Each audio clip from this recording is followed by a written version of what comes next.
अस्सलाम वालेकुम احمد آفیشل یوټیوب چینل او فیسبوک پاڼې ته خیر راغلی دوستانو تیر شپې راهیسې یو خبر کم چې په خلیج ټایم کې خپور شوی دی نو هغه سکرین شاټ ما ته هم ډېر کسانو راولیږه او دغه ترڅنګ ځینو کسانو په خپل فیسبوک پاڼه باندې هم خپور کړی دی چې ګواکې اماراتو حکومت یا جوازاتو هغه پریکړه واپس واخیسته کمې چې هغو کسانو لپاره کړې وه چې دوی وطن کې بند پاتې دي او اوس کولی شي چې بغیر اپروول څخه امارات ته بیرته راشي نو دغه خبر لسګونو کسانو اندېښنه راپارولي ولې چې زیاتره کسانو ټیکټ یې اخیستي او دغه ترڅنګ د ځینو پلان دی چې په نږدې راتلونکو ورځو کې ټیکټ واخلي نو راځئ چې همدې ریپورټ په اړه وضاحت درکوه هیله لرم چې تر پایه پورې راسره پاتې شئ که چیرې هم تاسو احمد آفیشل یوټیوب چینل ته نه وئ دا د ضرور سبسکرایب کړئ او که احمد آفیشل فیسبوک پاڼې ته نه وئ نو دا ضرور در سره لایک کړئ بله دا چې دا ویډیو تاسو خپلو واړو ملګرو سره شریکه کړئ تر څو ستاسو په ذریعه دوی ته دغه معلومات ورسیږي که کم چا دوی ته داسې سکرین شاټ لیږلی وي او دوی سره اندېښنه وي چې اوس به موږ بغیر اپروول څخه امارات ته نشو تللی نو که چیرې تاسو دا ویډیو شیر کړئ او دوی ته دغه معلومات ورسیږي نو ستاسو په ذریعه به دوی چې د دې په اړه کومه اندېښنه ده هغه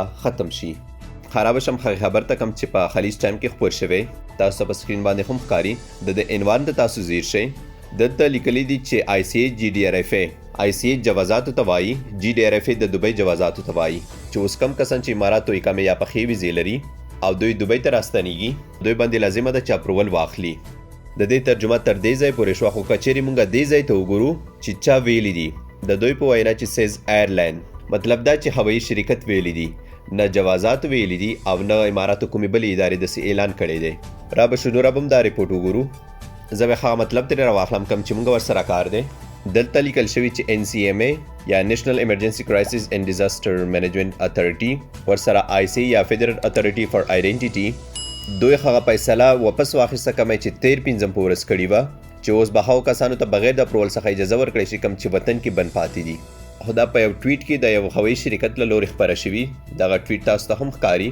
چې دا د ایر انډیا لخوا شوی دی او د ټویټ کې لیکل شوي چې کم کسان دوبۍ باندې راځي هغو ته خبر ورکوی کیږي چې جوازاتو هغه فیصله واپس واخیسته کومې چې بغیر اپروله کسانو ته اجازه ورکوی کېده چې امارات ته بیرته راشي نو کم کسانو چې د دوبۍ ویزې دي هغه که چیرې دوبۍ ته واپس راځي نو دوی سره به د جی ډي آر ایف ای یا د دوبۍ جوازاتو اپروول لازمي وي خو که چیرې د ریپورټ اخر ته مونږ راشو دغه ځای ته د ځای کې تاسو وګورئ ان آفیشل سټیټمنټ فرام جی ډي آر ایف ای اینڈ آی سی ای آر اویډډ وای تر اوسه پورې موږ د جوازاتو رسمي اعلان ته منتظر یو نو کومو کسانو چې دا خبر لیدلی دی اول خو دوی صرف دغه عنوان ویلی دی تر دې ځای پورې او نور دې ته نه دی سوچ شوی چې دا خبر چا کړی دی او ورسره یې دغه معلومات ویلي دي کوم چې خلیج ټایم ایر انډیا رسمي ټویټر پاڼې څخه راخیستي دي خو دوی دې ته سوچ نه کوي چې دا کم هوایي شرکت ویلي دي او دغې ترڅنګ په دا خبره کې اخر کې چې کوم څه راغلي دي دوی دغه خبره نظر انداز کړې ده کوم چې د دې خبر تر ټولو کې مهمه خبره ده چې پکې لیکل شوي دي چې موږ د جوازاتو رسمي پریکړې ته منتظر یو که چیرې موږ همدغه خبر په ګلف نیوز کې وګورو او د دې عنوان ته وګورو د دې عنوان څه دی ګلف نیوز داسې عنوان ورکړی دی کوم چا چې د دوبۍ ویزې دي دوی د انډیا څخه بغیر د اپرووله واپس نشي راتلی کوم چا سره چې اپروول نه وي او دی هم ورسره ویلي چې دغه ایر انډیا ایکسپریس ویلي دي دوی به هغه ټویټ هم راخیستی وي او بالکل دوی همغه ټویټ هم راخیستی کوم چې تاسو ته ما په خلیج ټایم کې وښودو دا وګورئ دا همغه ټویټ دی او که ګلف نیوز کې مونږ وګورو دلته هم همغه ټویټ دی خو یو عنوان ورته یو شی ورکړی دی او بل عنوان ورته بل شی ورکړی دی که د هغې ترڅنګ مونږ د جوازاتو رسمي ټویټر پاڼه وګورو نو دې کې داسې هیڅ نه دی راغلي او ورسره که فیسبوک پاڼه وګورو دا د جوازاتو رسمي فیسبوک پاڼه ده په دې کې هم داسې څه نشته